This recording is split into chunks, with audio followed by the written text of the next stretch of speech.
And we are live. Good morning, good afternoon, good evening, depending on where you are. Another live stream.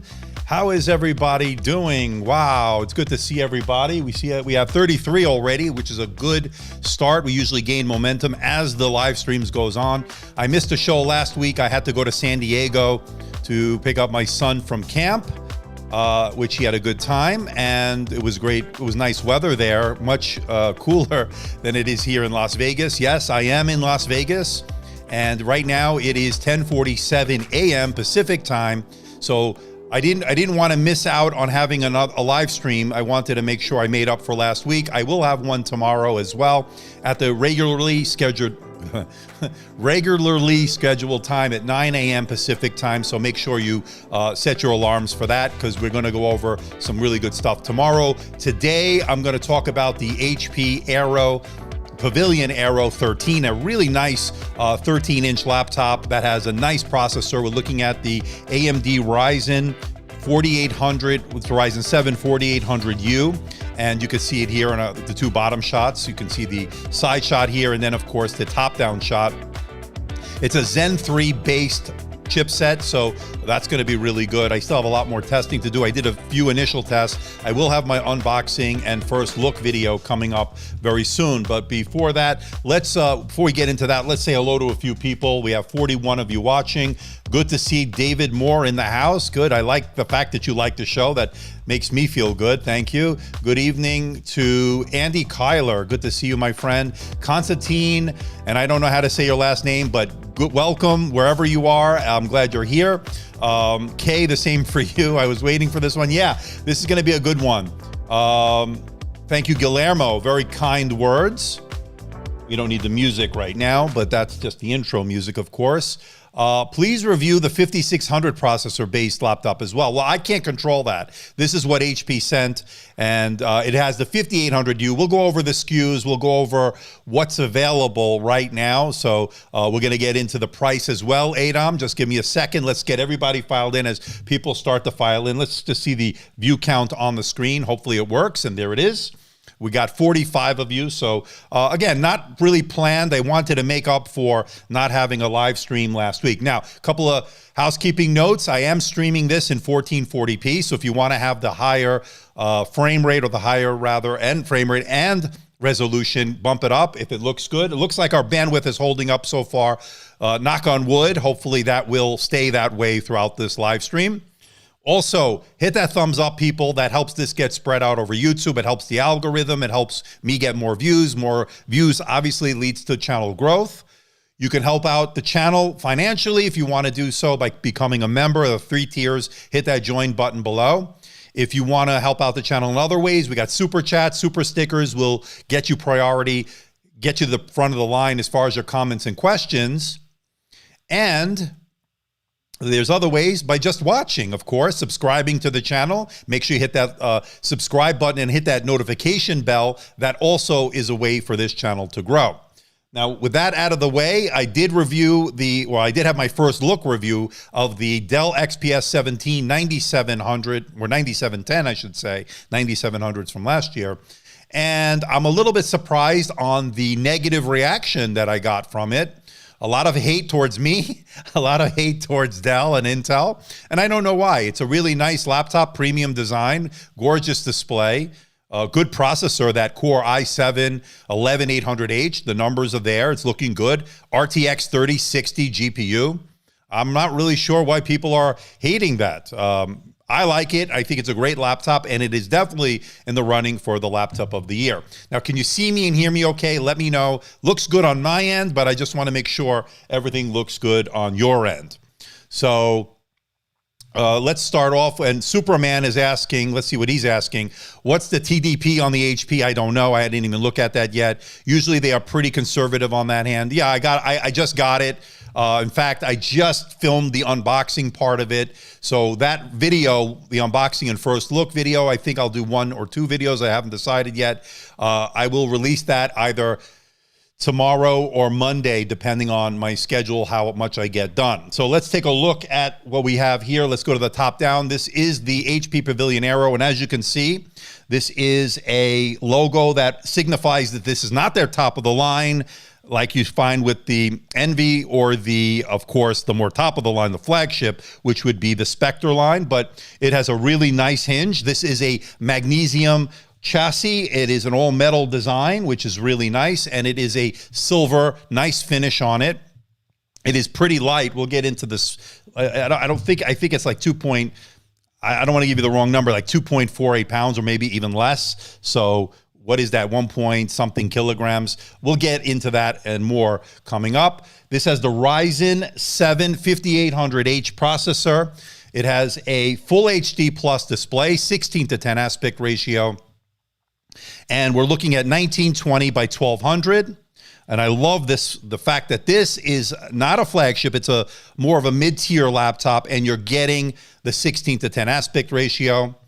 I'm glad that the 1440 looks good in your MacBook Pro 16. I'm actually streaming from the same exact laptop, so I'm glad you're liking it. But getting back to this, the 16:10 is a big welcome addition. It's a matte display. It's also, the one they sent over is the 400 nit low power display. So it's a very bright display. I measured it. It did get about 405, so actually a little bit above what's claimed. And I'm liking that trend that I'm seeing, a nice bright display. No glare, no reflections, as you see here, very minimal because it is a matte display. Really nice keyboard. If we take a look at the keyboard here, good key travel, good tactile feedback. Now, my unit doesn't have the backlight. As you see, it's empty there, but there is a SKU for, I think, $20 more. I don't know if it was available for the reviewers to have, but that will be available, obviously, for a backlit keyboard. I would recommend paying that extra $20 or so. Definitely worth it. And let me put myself down here. And you can also see a really nice build, nice wide trackpad. It's working well. It's a precision trackpad. So far, working well. Radeon graphics, fingerprint sensor, Bang & Olufsen speakers or B&O speakers actually sound pretty good. They're nicely tuned.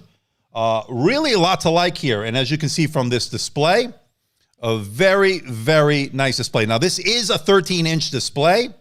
Yes, Harshit, it is a 13.3-inch, but it is a 16:10. It's not a 16:9, which would have been worse. 16:10, of course, the benefit is you can see more on the display. You'll do less scrolling when it comes to web browsing. And a good question by George, can you open the lid with one finger? Let's take a look. So I have my finger on the lid here. Let me just straighten it out. So here's the lid. And yes, you can open it up. Good job on the hinge. Good job by the engineers over at HP. So very good so far, and it has the 5800H. Processing performance has been pretty good. I don't know when the HP Victus is coming to me. I would hope that HP sends me one. I have a very good relationship with them, so hopefully that is coming soon. Now, battery life is going to be good on this. I think it has a 42 or 43 watt-hour battery, and it's a low-powered full HD display, which is what you see here. And I haven't really tested the battery life yet, but it's looking good so far. Definitely going to be in double digits. I think you're looking at anywhere from 10 to 12 hours of mixed usage. But again, I need to do my testing, but really looking good in terms of the battery life. I may even be better than that, but so far it's looking good. Will this just compete with the Envy 13-inch? I think it will compete with the Envy in a lot of ways. They did skimp on a few places, but not much. I like the design. I like the way it looks. To me, this is a really nice option. Now, let's move to this. Let's not do that. Let's do that. So I have it here plugged in through HDMI, and you can see it here on the display. And I can show you the prices here, and actually we can just switch to that altogether. And I'll put myself down there. So if we want to configure this, right, let's start off with the natural silver. Of course, it's also available in warm gold, ceramic white, and pale rose gold. They sent us the natural silver. Those are a $10 premium if you want to get those. As far as the Windows operating system, of course, it's Windows 10 Home 64. I believe this will be compatible with Windows 11 from what I understand, so that's good. So to start out, you're looking at $749.99. That gives you the Ryzen 5 5600U, and I think that's Zen 2 based, if I'm not mistaken, or maybe not. I think it might be Zen 2. I don't remember. But 5800, I think these both are Zen 3, but I don't remember. I know the 5800U is what we have here, and that has 16 gigabytes of onboard memory, so you won't be able to upgrade that. The SSD is upgradable if you want to get inside this laptop, not the RAM, but it's running in dual channel mode. So that brings it up to $939. And then they gave us the low-powered full 400 nit display. Now, you could also go with the for $30 more for a 2560 by 1600 higher resolution display that's also rated at 400 nits. That might be something you want to consider. They sent over the full HD Plus, and I got to tell you, it's looking good so far. We'll go into that a little bit more. They gave us a 512 SSD, so that's already up to $989. This is shipping sometime in August. Looks like August 17th so far. And then if we scroll down, let's see what we could do. Oh, here. So here's the keyboard. Now, this is without the backlight. Now, with the backlight, I think you pay $20. So it's a $20 premium. Definitely worth it. And I would go for the better Wi-Fi, the Wi-Fi 6, of course, which is there. That brings it up to $1,099. Not bad. And you know what? If we went with that display, let's go up with the better display for another $30. You know what? You got yourself a higher resolution display, probably slightly less battery life. But for $1,039 for the Ryzen 7 5800U processor, which is a very good AMD Ryzen processor based on Zen 3 architecture, 16 gigabytes of onboard RAM. It's running in dual channel mode. And that is looking good on paper. It's looking good. The display looks good, as you see here. So that's decked out, pretty much decked out. You could probably go a little higher on the SSD, but again, you could always upgrade that yourself if you wanted to. Looking good. This is a really deep blacks. I got some good measurements. I'll show you in the upcoming full review of the display metrics. I definitely measured over 400 nits. I measured good coverage of the color gamut. Color accuracy is good. Everything is looking good so far. Is this a big upgrade to last year's version of the Pavilion X360? I definitely like this. It's thin, it's light. They call it the Aero. It's a really nice touch that they did on this. Let's talk about some of the ports now, and then I'll get to some of your questions. I'm only one person today, so bear with me. Make sure you hit that thumbs up, people. Helps this get spread out over YouTube. So let me unhook it from here for now. Let me unplug it, and then let's go to the top-down shot. So on the left side, and we can zoom in. Okay, so on the left side, you get an HDMI port, you get a USB-A port with a drop jaw, which gives it a nice slimmer look. And then, of course, a USB 3.1 port or 3.2, I don't remember, but it does charge on that. You can charge the laptop with the that USB-C port, and then you get your 3.5 millimeter headset jack. And on the right side, you get your second USB-A port with a drop jaw, and then of course and then of course your power port with the included adapter. It's a 45 watt barrel pin connector adapter, but again, you can charge this via USB-C, so that's good. I don't know if it has Windows Hello. We're going to check it out right now. Let me just go back to this camera for a moment. Let me zoom out. Okay, back to here. Really nice so far. Now here I can plug it in. You can see that it'll start to show that it's plugged in, and it doesn't need any charge because it's fully charged right now. And that's really nice having a full-size HDMI port. I'll tell you what, that is a real nice to have. Now, let's talk about the camera. Let's go here. Let's take a look at it. And we'll find out if it's Windows Hello in a minute. I'll double check. I don't know. So here you see it's a 720p webcam. I'll show you an example in my upcoming video. It's actually not too bad, actually. I've seen worse. Let me wipe it down just to make sure. Just to make sure it's nice and clean, because that does affect the picture. Let me move it so the light doesn't glare too much. It's not bad, right? What do you think about it? Let me switch to the full screen here. What do you think about that camera? It does have a fingerprint scanner. It's located below the keyboard. I'll show you in a moment. Let's minimize this for a moment. And let's see if it's Windows Hello. Let's go to the settings, and let's go to accounts, and let's go to sign-in options. Let's see, Windows Hello. Let's see if there's a compatible camera. No, there's no compatible camera with Windows Hello, so you'll have to use the fingerprint scanner. I did not set that up yet, so I anticipate it working well. HP does a good job on their scanners, so I'm not worried about that. This is the camera right here, front-facing camera. And let me know what you think about it. Okay. So, yes, it does have the fingerprint scanner. Let's look at it right here. It's located right there. So there you go. We got 72 of you watching. Good to welcome everybody joining us late. It's Andrew back again with another live stream. I wanted to make up for missing last week. So we have a live stream today. I will do my regularly scheduled one tomorrow. Camera's decent, right, George? I thought so. The camera's pretty decent. 73 of you watching. Let's see how many likes. We only have, wow, 27 likes with 73 people watching. That's embarrassing. Wow, am I that bad? I took a lot of heat for the XPS 17. People hated me for actually even reviewing it, and now I'm getting the heat.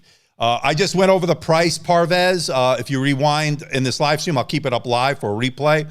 We went over the price. It starts at about, I think, $750. Is that what we said? And then it goes up from there depending on the features you choose. It's pretty customizable.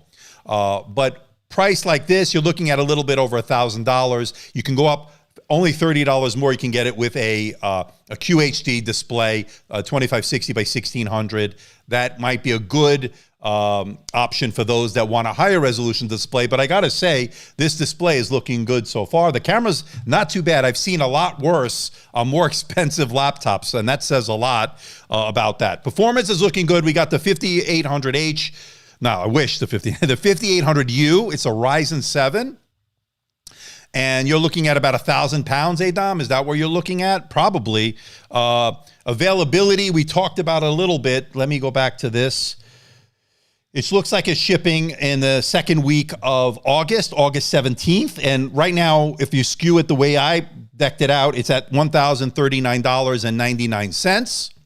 And so it's not a bad deal considering you're getting a nice magnesium, lightweight, portable laptop, 13.3-inch display, 16:10 aspect ratio, which is great. We don't normally see that on a mid-tier laptop. I'm glad the trend is moving that way. More on the display to see, less scrolling when it comes to web browsing.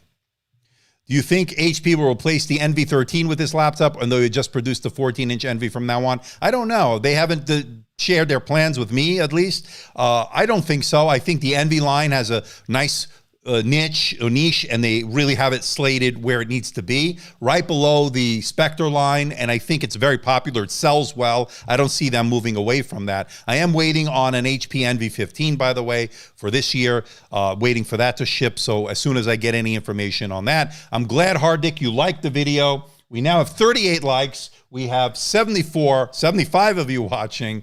Hit that thumbs up. It really means it's important because Otherwise, YouTube will bury this. They don't really know what to do with these live streams. So I want to get this shared with as many people as possible. I will have my video on demand, my regular scheduled video for this, probably either tomorrow or Monday, where you'll get my unboxing and first look. I already did some benchmarks. We can take a look at them right now, some of the initial benchmarks. That might be something you want to look at. So let's go to that right now. So let's go to the screenshots that I did already. And let's go to...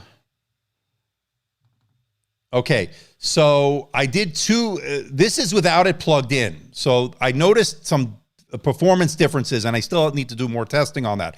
With the Ryzen laptops, I noticed some performance changes plugged in and not plugged in. I don't remember if this one's plugged in. Let me see what the other one is. Okay, so this is not plugged in. So not quite as good single core score. You got 1142, 5247, not plugged in on full power settings or full performance settings. And this is with it plugged in.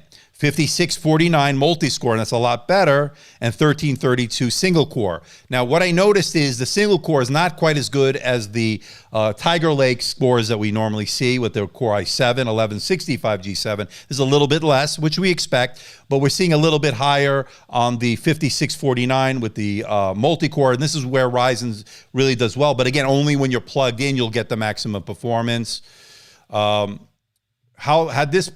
Had been long time, I could not find your lives. Yeah, they bury them. I don't know why. All right, so that's the Geekbench scores. Let's go to the, and here you can see it got 15,336 on the OpenCL score.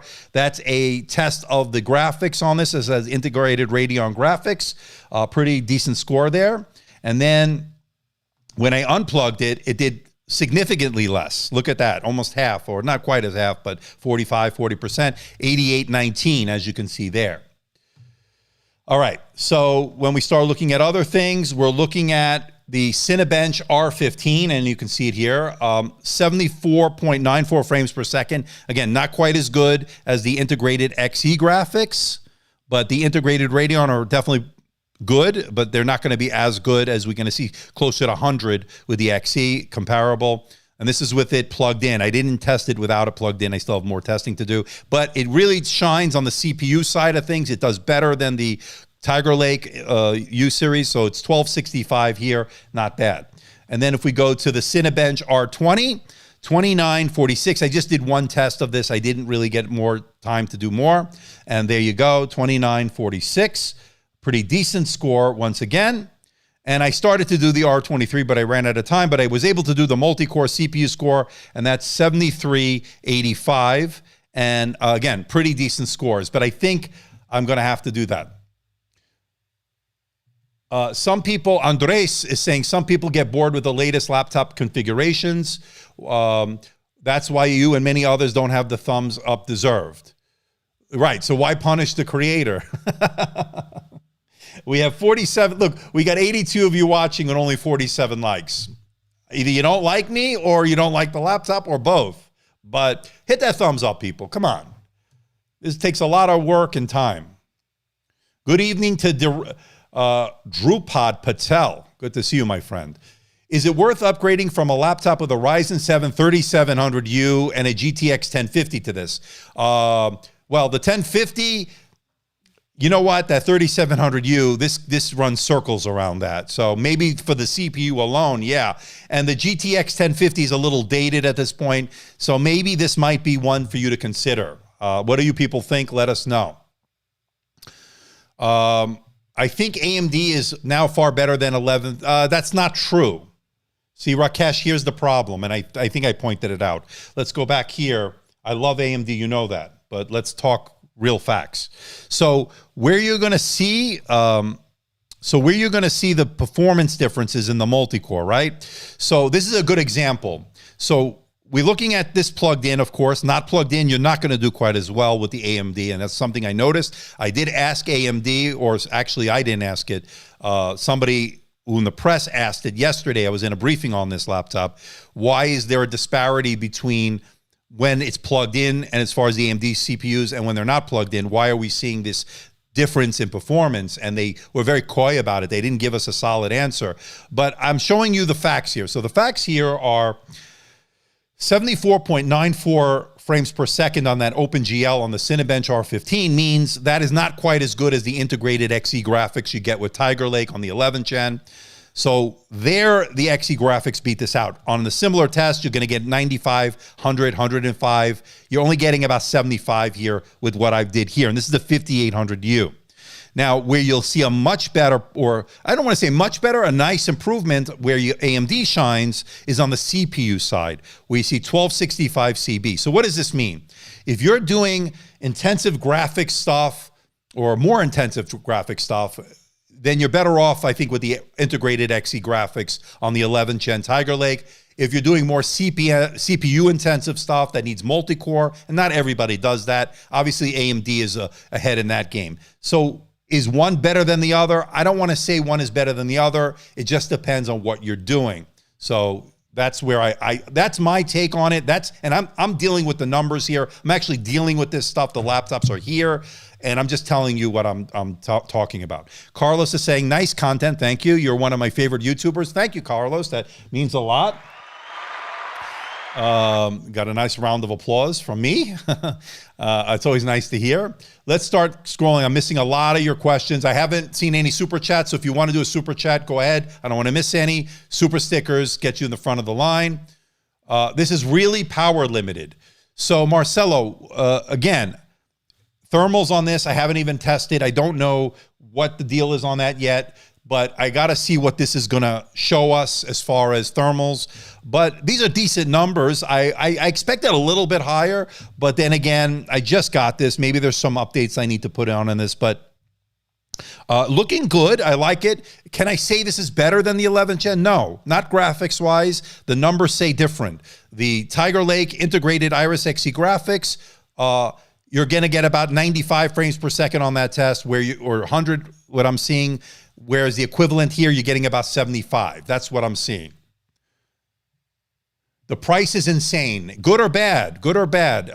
I think this is a good value because you're getting good performance and you're getting good specs on this, a nice display. We don't normally see that on these Ryzens, right? But we're getting a high-end display, 400 nit, low power. That means you're going to be good in terms of the battery life. Looking good. This is going to be a really interesting choice down the stretch here, especially with kids going back to school. I may be recommending this as the back-to-school laptop. Stay tuned. All right, you like it, Emmanuel. Good to see you, my friend. Welcome. We're approaching 100 people. We got 92 of you, and we got 58 likes. Hit that like button. Get that thumbs up, people. Okay, so Andrew, what's the point in saving the higher performance for having plugged only? I think, and again, we as press, and I'm the press, I guess. I was invited to a press conference on this laptop. I guess the idea is you're going to be plugged in, you'll get the better performance, but the facts are the facts. When you're unplugging it, the performance is not quite as good. That's just the way it is. I didn't get a definitive answer from AMD when it was asked, not by me, it was asked by one of my colleagues, and it's very interesting. I'm not the first reviewer to point this out. Is there a 15-inch version? I wasn't aware of a 15-inch. There might be. We're talking about the Aero 13 here today. What's up, Panos? Good to see you. Do you think HP will make a 15-inch version of this, or will that just cannibalize their laptop lineup? You never know with HP. They're always pushing the envelope. They're always trying something new. I wouldn't be surprised if they did. I would definitely welcome that. But again, I don't think so, simply because they're going to sell more of the HP NV15s and so forth. And I'm going to get one. Obviously, I have one on order. I don't have a shipping date yet, hopefully soon. Audio is very good on this. I was very impressed with the speakers. They're B&O tuned. Very good so far. You can see it here. It has the B&O emblem that we've come to become accustomed to with this. On the ultra thin and light side, absolutely. Let me give you some of the numbers from the, let's see if I have it here. And I know I have it here somewhere. So let me get my data sheet here. It's here somewhere. Okay, so I think it's we're looking at about 2.2 pounds or something like that, a little bit more maybe. Again, I'll give you all the numbers. It's less than a kilogram, or maybe a little bit more than a kilogram. I don't know, but it is definitely light. And again, 16:10 aspect ratio, stuff like that. These are not something you normally see in a mid-tier. I would call this mid-tier. It's got a really nice magnesium alloy chassis here. It's thin, it's light. It's very little flex. On the keyboard, it will flex a little bit, but not much. You can see it here. And then it has that logo. Now, I'm not the biggest fan of this logo, but this is to signify it's not the premium brand like you would find, say, in the Envy or the Spectre line, but it definitely is pretty decent in terms of the quality. You can see this display is really something nice. I'm really liking it. I measured a little bit over 400 nits, which is more than the 400 nits claimed. Is the trackpad small? Well, you tell me. I think it's pretty nicely balanced in terms of the size with this chassis, with this keyboard layout. Now, it has the number rows and all that. It has it over here, page up, page down, end key and the right arrow, the home key, the delete key. It's all there. And that, some people don't like it. HP's known that for that keyboard. I like the edge-to-edge keyboard. Now, my unit doesn't have the backlight, but it is an option. So when you do check out, make sure pay that extra $20. I would definitely get that backlit keyboard. But this is just what was sent to me from HP as a, it might even be a pre-production unit. So there you go. So we got 112 people, right? And smash that thumbs up because we have 65 likes. So not a good ratio, my friends. Not a good ratio. For those joining us late, we're looking at the Aero from the Pavilion line, the Aero 13, and it's a nice new laptop released here for 2021 by HP. And for those joining us late, we're at the half hour or 32-minute mark. I'm doing this stream in 1440p in the higher resolution. Again, experimental a little bit. I did it last time. This is the second one with it. I'm doing it, hopefully, it should be 60 frames per second. I don't know what's coming through, what's not, but it is definitely 1440p, but it should be 60 frames per second. But again, yeah, it's showing on my end 60 frames per second. Hopefully it'll stay that way. So you get a little bit more smooth. I'm a little bit sweaty already. It's a little bit humid here in Las Vegas lately. We got 100 of you watching. So with a 43 watt-hour battery, isn't that a bit less compared to other laptops at this price point like Lenovo? So 43 watt, I haven't done any of my battery tests, but looking good. And the reason you're going to see good battery life on this is because this is a low-powered display. It doesn't mean it's not a bright display. It actually is a bright display, measuring over 400 nits. It's rated at 400. I actually measured 405. And this display will use less power. That means you'll do better on battery life. And I like the fact that you have the option here to stay with a full HD plus resolution rather than go with the QHD plus or the higher resolution that they do offer for only $30 more, by the way. And what I like about that option is you could do a little bit better on battery life with that full HD, and it still looks good. It's still a nice, bright, sharp. It's good for what you're going to need it, watching movies, Netflix, Amazon, and YouTube. It looks great. How does it compare with the Envy 14? First of all, this is a 13.3-inch display. Envy is a 14-inch display. So I'm hoping that the upgrade in the Envy will also go to a 16:10 aspect ratio like we have here. This is a 16:10 aspect ratio, and it's looked good. Mind seeing how far that display goes. Is it little uncomfortable with the 13? So this is how far back it goes. It goes back here. So if you want to get an idea of it, let's go to this camera. And I can just show you here. Oops. So it goes back as far as here, if that helps any. So that's as far back as it goes. So not quite, obviously it's not 170 degrees, it's not 180 degrees, so it goes back there. It goes back far enough. I think you'll get a good viewing angle. I don't think you'll be hampered in any way with that. I don't know if it's available. You're saying, Panos, it's not available in your country. I know here in the US it is. Is it IPS? Yes, I believe it is actually an IPS display. It's a really nice display, I gotta say. Less glare, less reflections. It's a matte coating, which I like. I don't want to see too much glare. You can see my reflection, but not that bad. In fact, watching movies on this has been great on this. I've been liking it a lot, and I've been picking this up for the last 24 hours. It's looking good. let me get to some more of your questions. How does this compare with the ZenBook 14 and the Envy 14? So maybe I'll do a head-to-head. I have the Envy 14, but that's the one from last year. I think it compares favorably. If you want more screen real estate, of course, go with that one from the Envy line. Of course, the 14 has a bigger display, but I like that this is a 16:10 aspect ratio as opposed to a 16:9, because this will definitely be better for scrolling. When you're web browsing, you do less scrolling. You'll see more in spreadsheets. You'll see more in Word documents. So for productivity work, it's great. And I don't think it compromises too much when you're watching Netflix, Amazon, and YouTube or movies on this. You will notice the black bars, but it's nothing terrible. And I'm willing to have those black bars for the taller nature of the display. So that's definitely a welcome addition here. So I would say it's about 120 degrees. Okay, yeah, that sounds about right. Looks similar to the ThinkPad 400 400 nit low power display. Yeah, this is a very similar type display, low powered matte display, less glare, less reflections, and I'm really liking it. Really deep blacks. In fact, I measured, and we can go here again. I think I measured. Let me go to the screenshots. When it comes to the blacks, no, it's not this. This is an old test I did. This got 361. I actually measured it again. It got 405.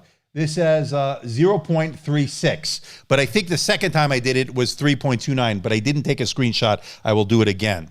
But yes, very, very deep blacks, very good white points, good contrast. I'll show you more in the video.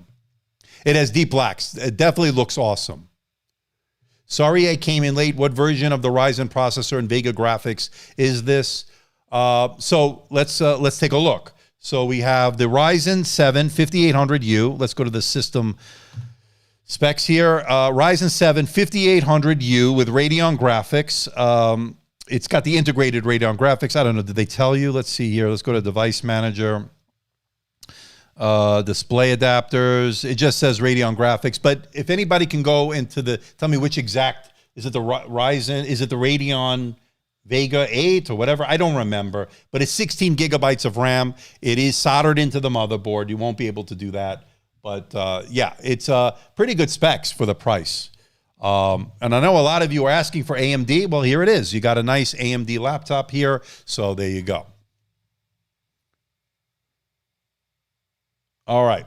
So we have 97 of you watching and 80 likes. So we're getting that likes up. That's pretty good. All right. In my opinion, I would take this over the Envy 13 all day, every day. There isn't much difference between the two in terms of price, looks, and performance, while this has a much better screen. Yeah, the screen is very good. You know what? I got to say, I kind of agree with a lot of what you're saying. This also has a 16:10 aspect ratio. Vega 8, there you go. It is Vega 8. Thank you, Panos. Coming to the rescue, because I should know that. It is Vega 8. Yeah, no problem, my friend. So Vega 8. Let me try to get some more of your questions here. Super chats, super stickers are open. It is IPS. Is it a touch screen? There is so not on this model, but I saw that in the briefing yesterday, I believe there was a touch screen option. That's not what came here today. I believe there was a touch screen option, Full HD Plus. QHD, I think, is not a touch screen option. Let's see what's offered on this SKU. Let's go back here. Oh, I lost the thing. Let me go here. HP Pavilion Aero 13. And it was over here, and there was a number of SKUs that I didn't look at because I didn't have time. So I showed you the first one here. Okay, let's see what the second one is. So that's a 14. So the Aero 13, you go shop here. So this second one is showing out of stock, and I don't know why. What's the difference? One is the BE000. This is the BE0097. Let's take a look at what this offers. Let's see the tech specs here. So they're showing AMD Ryzen 5800U. Same thing. So this display is the 400 nit Full HD. I don't know why this one is showing out of stock. I don't know what the difference is. There may be a slight difference in some of the, I guess that's a pre-configured option where this is a customized option. So when you customize it, as we are looking here, when it comes to the display, and again, there are 4 CPU options, and then of course you can also do the different memory options with that. And then of course the only 2 options I'm showing for the display from HP, but I think there was another option for a touchscreen. Again, I'll double check that when I after the live stream. But this one is a 2560 by 1600 option. It is not a touchscreen from what I understand. And of course we have this one here, and it's 400 nits. And this is you could go up to a terabyte, but you can't open this up. I'm not opening this up because I don't want to damage it in any way. And it has those rubber strips on the bottom. We'll take a look in the moment. And I'm not having good luck with that lately, so I don't want to even bother. But I could tell you that the RAM is soldered into the motherboard, and it's maximum configurable up to 16 gigabytes of LPDDR4X RAM. And that's what my unit has. I would definitely go with the backlit keyboard for an extra $20. I would definitely choose the Wi-Fi 6 and Bluetooth 5.2 combo, of course. So for those joining us late, they have natural silver. You could also get it in warm gold, ceramic white, and pale rose gold. So if you want to configure it like the one they sent me, that would be with the 5800U, and that's with 16 gigabytes of onboard memory, with the 13.3-inch WUXGA 1920 by 1200 IPS display. It's a 400 nit display. It is low powered. And then we can also configure this with 512 is what they gave us. And then we don't have the backlit keyboard, so it's $989.99. But if you want, and I would recommend, just hit that $20 extra and you get it for $1,999. And then you can get it with the Wi-Fi 6 and the Bluetooth 5.2. So all said and done, you're looking at $1,000 or so plus tax here in Nevada. I don't know whatever that comes out to. Definitely affordable when you compare it to some of the more expensive things we've seen as of late. 2560 by 1600 screen option is nice, and it is shipping 8/17/2021 according to HP's website. Panos is the one is Ryzen 5, 8 gigabytes RAM. The other is Ryzen 7. So there you go, 16 gigabytes. That's the one I have. I would recommend always going with more RAM, and at this price point, I think it's definitely worth it. You're getting good performance out of it. What's the best laptop under $1,000? Well, this is going to be definitely in the conversation. That's for sure. Coming in and starting at, let me reconfigure this. So starting at $749.99, this definitely has to take consideration here, and obviously the HP NVX 360.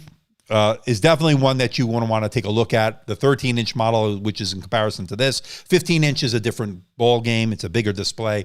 But if you're looking at the 13s, definitely want to look at that because that has a convertible design. You can flip it into tablet mode, tent mode, obviously stand mode. So those are the things you might want to look at.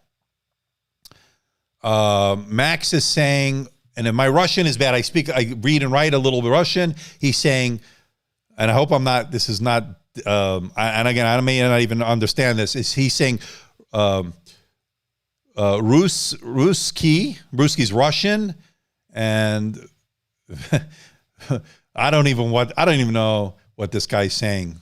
I don't know if it's a curse or could be good, but I don't want to take a chance. But whatever it is, it's probably funny. All right. I was looking at the new Acer Swift 3 with the Ryzen 7 5700U for a similar price. This is looking like a much better option, especially for the better screen. Yeah, I would agree with you on that. It's definitely a good option. Definitely a good option, that's for sure. All right. Yeah. I don't know what it means, my friend Max, but whatever it is, God bless you. I don't know. My Russian, I could read that, but I don't know. I'm not sure of what it means, to be honest with you. I somewhat understand it. Is the RAM upgradable? No, the RAM is soldered into the motherboard. You won't be able to upgrade that, but par for the course for most thin and light laptops lately. Having an 8 or 6 core processor in this thin body, I love to see this. Yeah. Oh, by the way, I didn't mention this is an 8-core processor, the 5800U. So just keep that in mind. 7-nanometer chip, 5800U. Pretty amazing stuff. Do you think HP's intention with this laptop is to compete with the M1 MacBook Air? Probably, I would imagine. The M1 MacBook Air will have sheer raw power, better power. That chip will do better. Although there is no active cooling in the M1 Air, so you might see some throttling, where this has active cooling. And by the way, under heavy load, the fans are not loud. And I don't know if it's a single fan. I didn't open it up, or dual fans, but the fan noise is not loud in this. Russian Go. Okay, there you go. Is the Latitude 9520 a good laptop for school? It's a great laptop. It's a little pricey, though. Latitudes can get pricey. William Cohen, good to see you. You just got home. Yeah, I didn't really, it's sort of an impromptu live stream. I wanted to make up for last week. I'm going to do my regular one tomorrow. But what we're looking at, William, and you can see it here, the Aero 13. It's a Pavilion laptop. Starts at $749. All magnesium chassis. It's a really nice, thin and light laptop. There are some recyclable materials used. Ocean-bound plastics are used, I think, internally as well. So pretty good on the environment. Kudos to HP. There you go. So pretty good live stream. We have not had a super chat. We have not that it matters. We have not had a super sticker. You're an interesting group, my friend. But again, this is not my normal time. Adam is saying, I just don't get what makes this laptop. I just don't know why make this laptop when they could just have upgraded the NV13 to this kind of spec with the exact same price. I guess they're trying to appeal to a specific audience. I understand your point. I think they wanted to give a boost to the Pavilion line, especially with back to school. One of the differences, of course, is the logo. This is the more budget-oriented logo that you normally see from HP. You don't normally see this. Obviously, in the higher end, you'll see that more modern logo with the lines. But I got to say, having used this for about 24 hours now, and I got to say, I'm really, really impressed with this. According to Panos, my problem with Apple is how expensive it is to repair them. You know, that is Apple. You're going to pay a tax in anything you do with them. I'm stuck between the Latitude 9520, the MacBook Pro 16, which is what I'm live streaming on right now, and a Surface Book 3. What would you choose? I wouldn't choose the Surface Book 3 at this point. And unless they're going to refresh that later this fall, which we're hoping, with a new design, I would stick to the specs are not going to be quite as good. Latitude 9520 is good, but if you need something with a discrete GPU, here's the other problem. MacBook Pro 16 I wouldn't buy right now either, simply because we don't know when we're getting that M1 or the M1X or whatever they're going to call it, M2 or whatever they're going to call it, with that chipset. So right now, maybe none of those, because we're sort of in limbo right now. But if you need a laptop, my motto is get it now if you have a job to do. The MacBook Pro 16 does the job for me. Take a look at the Dell XPS 15 in that category as well. That is another nice choice. It's expensive. And I got bashed. For those joining us late, I did drop my the Dell XPS 17 9710 video yesterday, and people, the negativity towards Dell, the negativity towards Intel was just off the charts. I don't know if people just had a bad Intel day or a Dell day, but wow, was I surprised. And the video, it's doing so-so. It's not even doing great. So what does that tell me? It tells me maybe there's no interest in it right now. I got 7,200 views in about 48 hours with that. Not quite. So not terrible, but not great. On the Dell XPS 15 that I did, I got much more. I got, I think, about 45,000 views on the unboxing video. And then but But then I did a bunch of other videos. I did one, the full review got about 10,000, which is low. And then I got 17,000 on my live stream when I talked about those two, and then another 10 and 10. So it all adds up. I just got the Ryzen 5. Yeah, there's always something, Queen, always something. There's always something new coming out. So what this has is the Ryzen 7 5800U. It's an 8-core processor, integrated Radeon graphics. It's the Vega 8, and performance is looking good. I showed earlier in the live stream, I showed you some of the numbers. So there you go. Surface laptops are so, okay, I love Surface Line. You know that. Surface laptops are good to work on, prefer the aspect ratio, that 3:2, and super nice keyboard, absolutely one of the best keyboards out there. But agree that the performance is kind of meh. Yeah, they're not using the most up-to-date specs on those, which is a problem, and I think the Surface Line needs to get with their other OEMs or past them or show them, be the leader in that regard. Show them what this can do. Be the trailblaze in that area. I love the design, but the designs are getting a little bit dated. We're a few years on with that Surface Book design. It's time for, I think the most popular one, and I don't think they're selling a lot of those because they're more of a niche product. I think people are looking to Dell, HP, Lenovo for more mainstream type of laptops.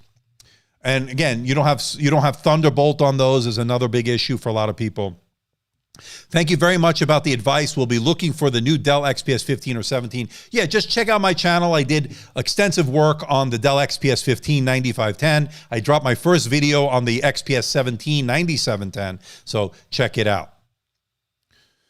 All right, we're almost at 100 likes, people. We have 97. We got 102 watching. Let's get that 1-to-1 ratio. Hit that thumbs up. Let's get over the century mark. Make it complete here. Would you take a Razer Blade 14 someday? Yeah, I reached out to Razer. That's nice. Let's get a laugh. Razer. I reached out to them. I have not heard back from them. I did get some review units from them. I got the Razer Book 13, which I loved. Didn't do well on the channel. I think it barely got 5,000 views. And then I did the Razer Blade 15 Advanced, I believe, end of last year. Again, so-so performance. People didn't watch. So for them not to return my email, I'm not surprised, which is a little bit disappointing, but what can you do? I have good relationships with these brands, and I'm honest, and if they want to send it to me, I'm here. If they don't, I would have to go out of pocket. It's expensive. I have a limited budget here, and there you go. So according to William, the one big problem with the Dell XPS is the limited port selection. That's of course always an issue. Only two USB-C ports if plugged in, only one remaining. If using adapter, there is no USB-C port. So William, on the XPS, all right, let's just differentiate. On the XPS 15, you have two Thunderbolt 4 ports on the left side. On the right side is one USB-C 3.2 port. That does data charge and display out as well. On the XPS 17, you are looking at 4 Thunderbolt 4 ports. There are no USB-A on either laptop, so that is correct. There is no HDMI. You do get an adapter on both models, and I showed you in the videos. So that is something of a limited port selection. But Apple's been doing this for years now with their limited ports. Obviously, the Thunderbolts are the way they're going.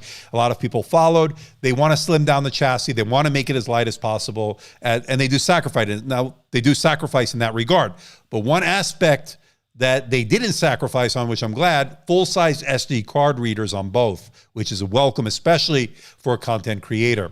Where is USB 4? That is a question that we all have because we want to see USB 4 on these AMD Ryzen laptops, which would hopefully rival that and make up for the fact that these are not Thunderbolt supported devices, which is a big negative. And again, I don't want to underestimate how important a Thunderbolt 4 port is. It is. A lot of users were saying to me in the comment section of that XPS 17 video with this a lot of negativity, why is there no AMD Ryzen processor? I'd buy this in a minute, in a second. There are a couple of reasons why you're not going to see it on that AMD on the XPS line. And the reason is Thunderbolt 4 support is very important to that customer base, that commercial-based laptop. Connecting to external GPUs, multiple 4K monitors, an 8K monitor, whatever you want to do. You can't do it without that Thunderbolt support, or at least not easily that I'm aware of. The other thing is the chip supply is such a shortage right now. There is no way for AMD to source these and scale up to the XPS line, which is a very popular line for Dell, and that's their flagship line. And therefore, how are they going to be able to meet demand when it's bad enough as it is even with Intel? It's even worse with the AMD, a more scarcity of chips. So right now, with this supply shortage, it really makes no sense for Dell to do that, because what's the point of announcing a device where you can't get? It's bad enough with the Intel, and they're a bigger, they have a much better supply chain than AMD. They can scale up much better than AMD. It's a bigger company, but I would love to see an AMD-based XPS, that's for sure. I would love to review. I do have the Slim 7 Pro here, that prototype. We'll do some comparisons. And good to see our good buddy Executor Raptor. I have to give it HP when it comes to giving mid-price laptops 16 to 10 displays. I agree wholeheartedly. It feels like other brands want to keep it a premium thing. Looking at you, Lenovo, I'm not going to disagree with that statement. That's a good statement by our good buddy Executor Raptor. Dell should add a USB-C port to their adapter. Yeah, like, you know who does that? Obviously, Surface Line does that. I like that. That would make a good, that is a good suggestion, William. That's a very good suggestion. I'll say that. I'll reach out to Dell regarding that. Maybe, who knows, maybe it would happen. I don't think they'll listen to me, but at least we can make the suggestion. I'm just randomly going through some of this chat right now, trying to catch up. Make a video about the laptops around $1,000. There have been a lot of good ones this year. Yeah, absolutely. I'm just time constrained right now. But yeah, I mean, I got so many laptops here right now that I can't even talk about. But yeah, I would love to take a look at it. We talked about that Razer. I will. Once again, I'll try to reach out to them. They have not responded. They ghosted me. Or actually, yeah, I guess they did ghost me. That's all right. We have 112 likes with 105 watching. That is good, people. I like to see that. Thank you. Thank you very much. Yeah, isn't that good? That's very good. For those joining us late, streaming in 1440p. It should be 60 frames per second. Hopefully it is. I'm seeing it at 60 frames per second. We have a good turnout today on a pretty much impromptu. This is a makeup live stream that I missed last week because I was out of town. I thought about doing one from the car, but the connection wasn't so great when I was on my way from Vegas to San Diego. Damn, watching this on my Aero 13 Ryzen 5. Good. So you have the Aero 13 with the Ryzen 5. Ryzen 5 is good, so don't think you missed out on the Ryzen 7. Ryzen 5 will give you good performance. It is really good. Software engineer, Anthony? Yeah. I don't know if this would be good for engineers. I think you probably want something with a discrete GPU, but the performance out of that integrated Ryzen Radeon graphics, the Vega 8, is looking good. Anybody, according to Rob Gorin, anybody notice Acer is advertising DC dim displays on their new Acer Spin 3 and 5? I didn't know that, but that's an interesting point you're bringing up. All right, we've been hovering around that 100 mark all afternoon for me here. Actually, it's a little bit before the afternoon. It's 11:44 a.m. Let's see how the stream is going here. Yeah, we've averaging around 100 concurrent viewers. That means everybody watching all at once. All right, if you got your questions, come on, bring them on, people. Let me go back a little bit, see if I missed any.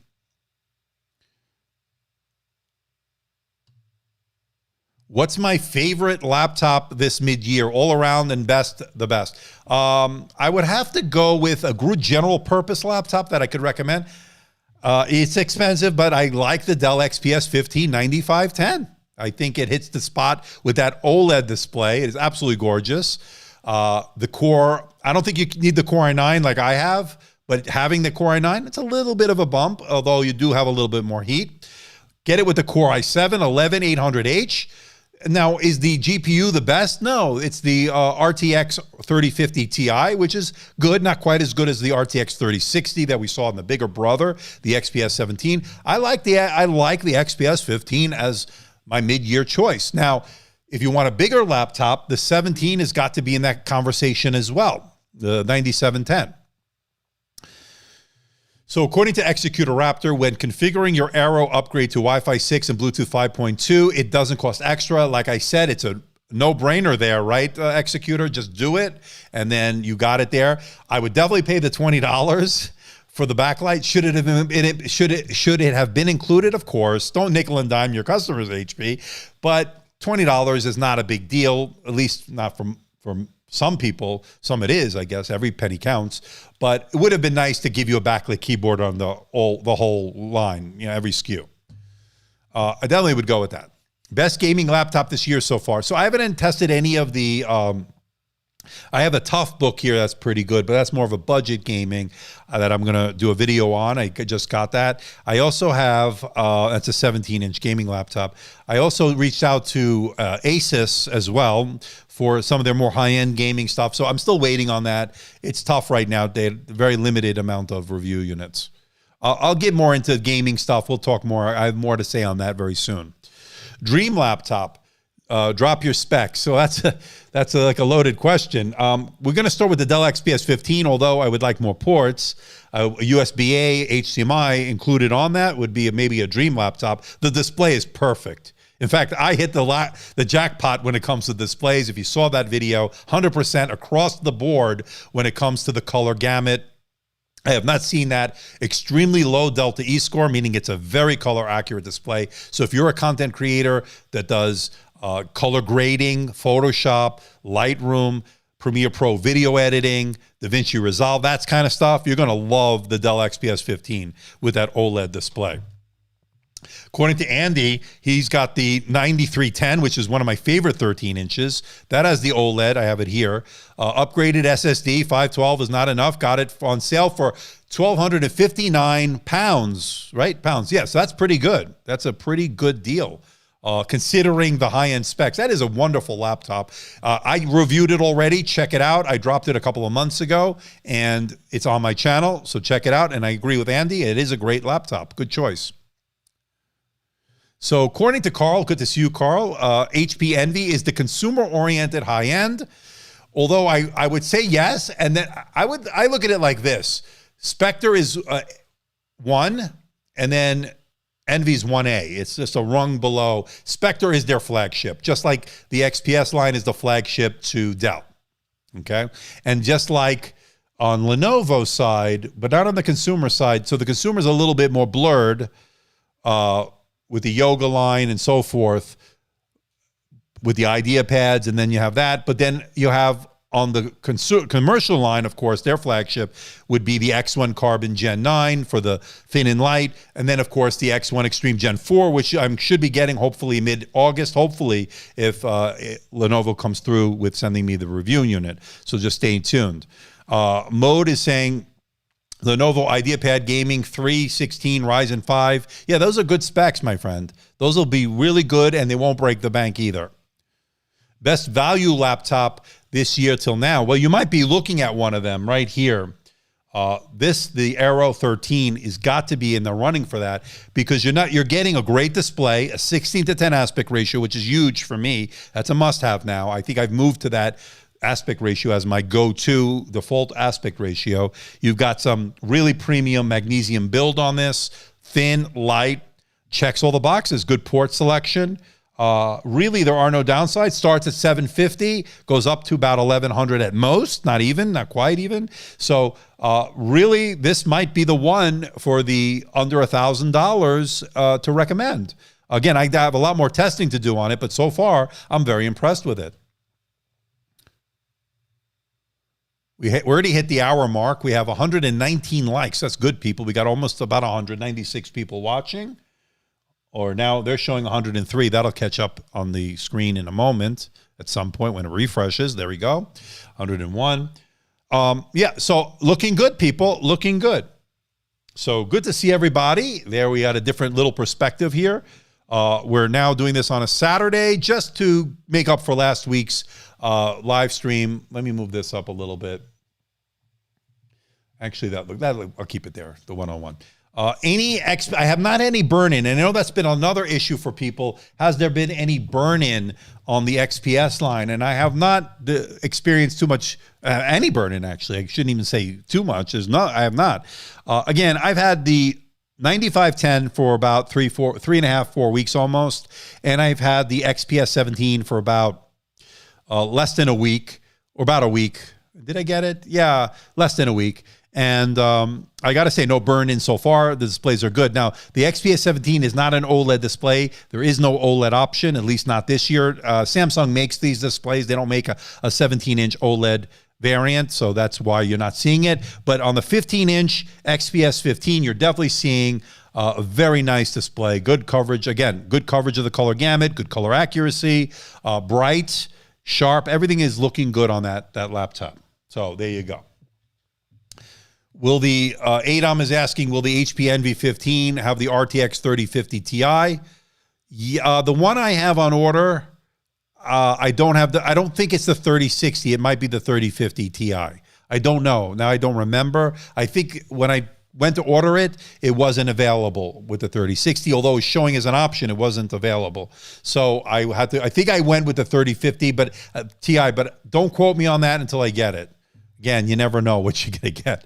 So hopefully that answers your question. The Aero 5600U seems legit, but does the Ryzen 5800 SKU worth the extra dollars, and how those SKU differ? So you're going to get 8 cores instead of 6. So you get 2 extra cores for a little bit more horsepower. I do like it. I think the Ryzen 7 5800U is worth the upgrade. It's not that much more, but if you're on a budget, you'll be perfectly fine with the 5600U. But there you go. So you like the picture. So, okay, so what William is talking about, and I thank you, William. So I fixed something on my setup here. So it's more smooth. We're doing it at 60 frames per second, but I didn't realize I had the wrong setting on my Blackmagic A10 Mini. We can look at it in a moment. Let me turn that camera on. So if I go to this camera, it's right here. So you can see here, I don't want to, you can sort of see here. This is my Blackmagic A10 Mini Extreme, and I had the wrong setting on it. It had 25 frames per second instead of the 60, which is what I should be streaming in. And so it didn't look quite right last week or the last time I did it. So now it's looking better. And you can see here, this is the ZV-1. And there you go. I lost the battery.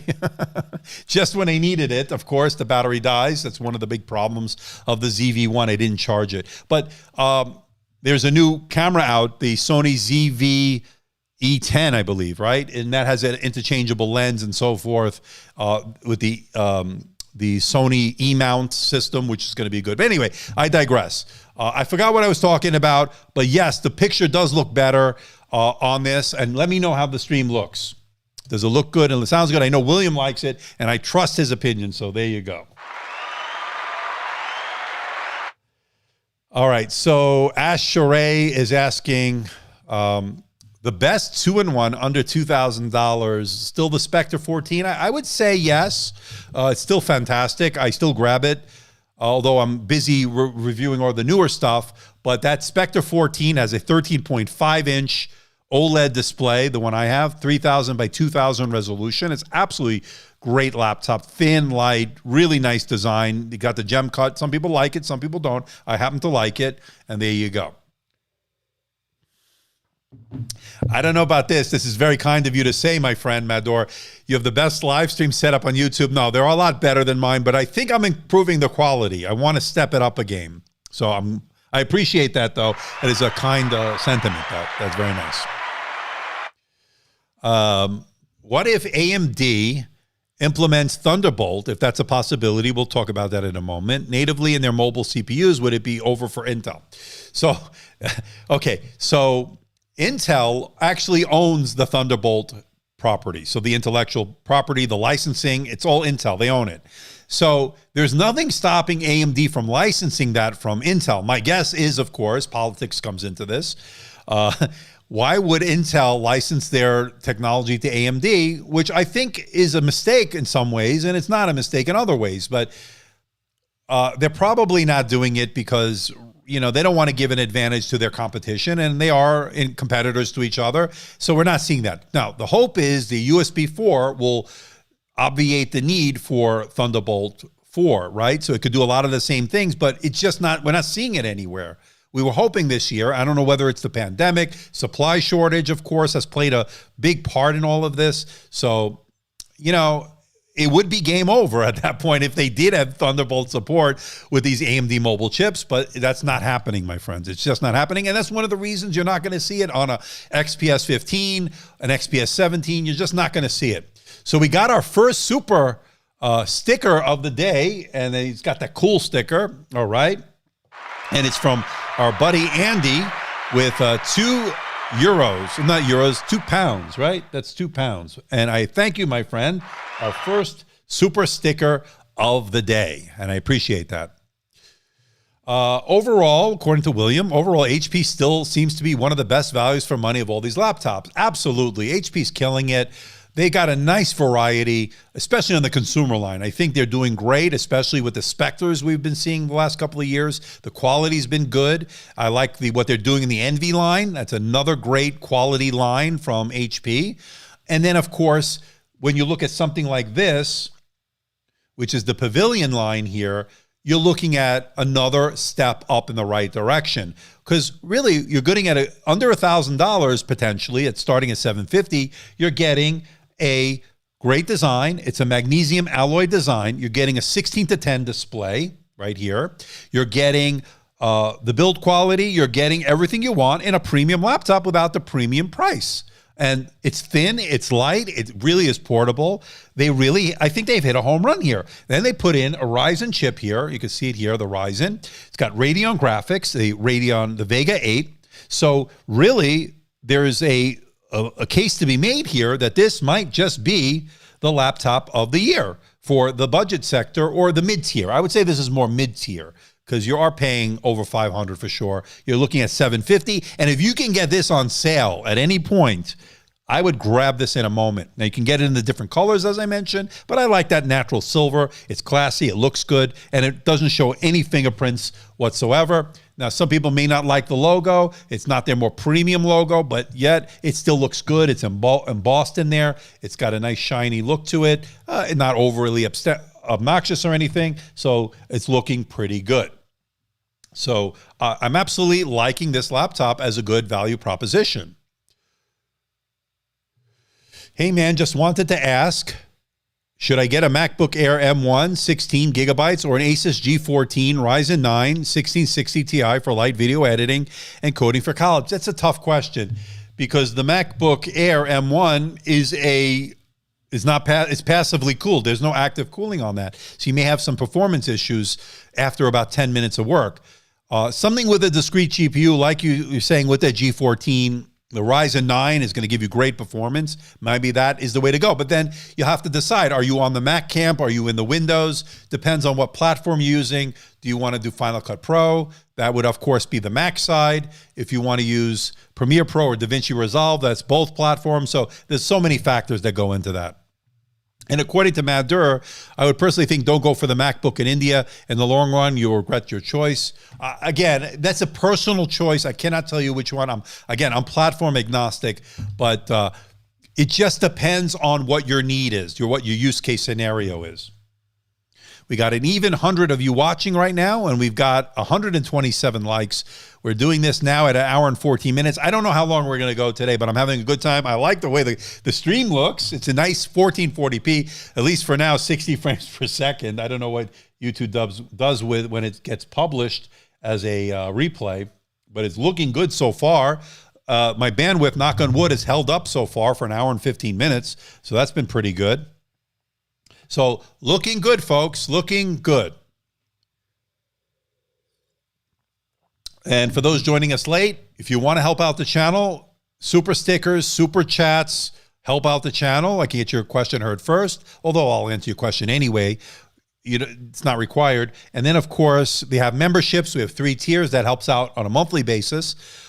It's up to you, but it definitely helps me out, helps me bring stuff like this. Now, this came from HP, just as a disclaimer, but I have to buy a lot of laptops like I did with the XPS 159510, which cost close to $3,000. And so it's not easy to, especially when views and making money on YouTube is down right now during the summer. It's been pretty bad for a lot of people, although my channel is growing a little bit slowly, but is growing. And we're now at 115,000, excuse me, I'm drooling there, 115,000 subscribers.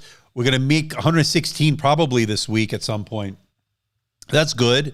We're going to hit 24 million views sometime in the next week or so. So we're on a good trajectory here. It's just right now the interest in a lot of stuff. Look, a good example is the XPS 179710 that I just did my unboxing and first look video. Barely got, 7,300 views, which when normally I'm getting about 20 at this point. So that tells you a lot what's going on in the tech world right now. Shortage of chips, less interest as people went back to work. When during the pandemic, they were home, they were watching this stuff more. They're not watching as much now.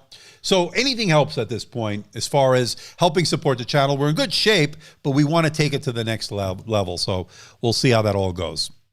But I thank you all for just tuning in, giving me the watch time, spreading it out, sharing it on social media. For those of you who don't follow me on social media, you can follow me on Instagram at Andrew Mark David. You can follow me on YouTube, of course, here where you found me. And then, of course, on Twitter at Andrew Mark David. You can follow me on the socials. I do a lot of updates there, tweet out there and so forth, some updates of what's coming, what I think of certain things and so forth. So check it out. In fact, I could probably put up here somewhere the lower thirds. Let's see here, and there you go. We're live from Las Vegas, and it's me, Andrew. Okay. So according to Mohammed, nice laptop for the price, missed the specs. Yeah, go back. I did go over all the specs. I even configured it to priced it out. Go back into the live stream. I'll keep it up as a replay, of course, so everybody can watch. It'll be public. What about Windows Hello? There is no Windows Hello. Battery life looking good. This is a very efficient chip. I didn't do any formal battery tests yet, but it's definitely going to be over 10 hours for sure on mixed usage, which is good. I still got to do my testing, of course, but it is looking good. And it's aided by the fact that it is a low-powered 400 nit display, so it's not going to use as much power, but it still gets bright. I measured 405. You can take a look at it here. You see the display right here. And this one, it can go to this one. Really, really good. Hi from Mexico. Hola from Mexico. Good to see you, my friend Carlos. Carlos Rivera Galvan. According to Van Dant, my Acer Nitro 5 gives an hour and a half battery max. Should I go for a replacement? Well, that's an hour and a half is not good. These are going to get much better battery life, that's for sure. Does it have a kill switch for the camera? Good question. So I don't see a kill switch. I know Windows has one right here. When you could show it here, and if you can see it here. It's hard for me to show you here, but right there. But there's no button. I don't see a button on here. Let's switch to this camera. Let's get a closer look at the keyboard here. No dedicated button here. I don't see it on the side either. So to turn off the webcam might be, let's see what this does. Oh, that's the Meet Now meeting. That's not even a button. I'm sorry, I misspoke on that. I'll ask HP if there's a software button to turn that off, but I don't see one on the keyboard as far as the actual button.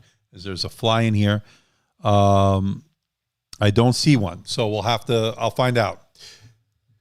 Tejas is saying this keyboard doesn't look that good, kind of crowded. Well, they did go to edge, and the key spacing is good. I don't have any problem. In fact, I've been typing on it. It's actually been pretty good. There's no backlight on my review unit, but it is a $20 option. I would definitely get it. So there you go. Yeah, the Acer Nitro battery is pretty bad, 45 watt hours. This is, I think, a 43 watt hour, if I'm not mistaken, something like that. Much better battery life on this, so we'll see. Again, I have to do my testing on it, but right now I'm seeing double digits. But again, I very informally tested so far. Ravi is saying best laptop for color correction. Also, we need a big screen laptop. So the best laptop for color correction so far that I've seen is the Dell XPS 15 9510. The color gamut is perfect. I mean, I got lucky with mine, but it is good on the other reviews I've seen on it. An excellent grade, great for color grading. Same, and that's the OLED. Same to be said for the IPS on both the 15 and the 17. That IPS option will do great as well. Linux support. I don't know if I can install Linux on this. I haven't tried. I got to start doing more Linux stuff. That's for sure. And that's it. Hi from Japan, 4 o'clock in the morning. Wow. That's nice to get you on here, my friend. Thank you. Join the Olympics, I'm sure. Does it have a kill switch? We already talked about that. No. So really, this is a very good laptop, people. I'm very happy with it. I think we're at the end here. We're at 1 hour and 20 minutes. We got 80 of you watching. So I don't know. So the RAM, I don't know if it's X16, which would be slower, or X8. I didn't open this up. Now, the RAM is integrated in here. So how would I find out? Would I be able to look in the into the task manager? Let's see here if we could get some information. I don't know if it even would be here. Let's go to more details. Let's maximize that. And then let's go to performance. Memory. First of all, the memory is showing 2 of 2. It's 3200 megahertz. SODIMM. So it's showing SODIMM actually on here. So that means, is that the RAM is upgradable? But it's saying SODIMM, but I don't think it is, because they're saying it is soldered in from what I understand. I don't think, I didn't open this up, so until I open it up, I can't tell you. Is it the X16? I don't know. Is there any details? I don't know. This is a performance. I don't know. But we could probably find that out. If it's X8 or X16, I don't know. Now, one of the things I did notice on the XPS 17, and if I pointed it out in the video, that has the X8, which is the faster RAM, than the faster one than the X16, which means you get a few more frames per second when you're gaming or doing something like that. A lot better. The 15 had the slower X16, which is not good. So that's interesting that they chose to put the X8 on the 17, and on the 15 they put the X16, which is slower. Very interesting stuff. Real world usage, would you see a big difference? No, probably not. But a little bit, maybe on games like frames per second, you might notice something, a little bit of a boost. Oh, that left alt looks large. So, yeah, it's pretty large, actually. It's a nice keyboard. This is we've seen this layout, people. We've seen this from HP before. This is not that unusual. I like it. It's got good key travel. It's a nice feel to it, a good tactile feedback. I don't feel like my fingers are bottoming out when I'm typing on it. It's actually a pretty decent keyboard. I like it. How many watts does this processor? I didn't test it. I don't know. Is it a 45 watt CPU? I don't know. Maybe it's people. Does anybody know? Can we get somebody who knows that? I don't know. LG Gram? Yeah, it's good. I haven't tested the new ones. I did test the LG Gram, the 17-inch from last year. I liked it. A little bit cheap feeling. It's so light, it almost feels cheap in a way. It's kind of hard to explain, but that's that magnesium. That's that very thin and light design. Hinge quality for long usage. Again, we won't know, but so far the hinge has been pretty good on this. We can go here. And by the way, you see that raised typing angle. You get sort of that ergo lift hinge here. See, it goes up. So the hinge is pretty good. And you can open it with one finger, as I showed you here. So you can just go like that. Pretty good stuff. All right. I hope to get it, Loopy, the framework laptop. My colleagues have gotten it. I haven't gotten it, but you never know. Hopefully it will be. I am getting the XPG laptop that Lisa reviewed over at Mobile Tech Review. I think I'm getting that. They reached out to me, so there you go. No numeric keypad. That is correct, Ravi, on the XPS line. No on the 15 and no on the 17.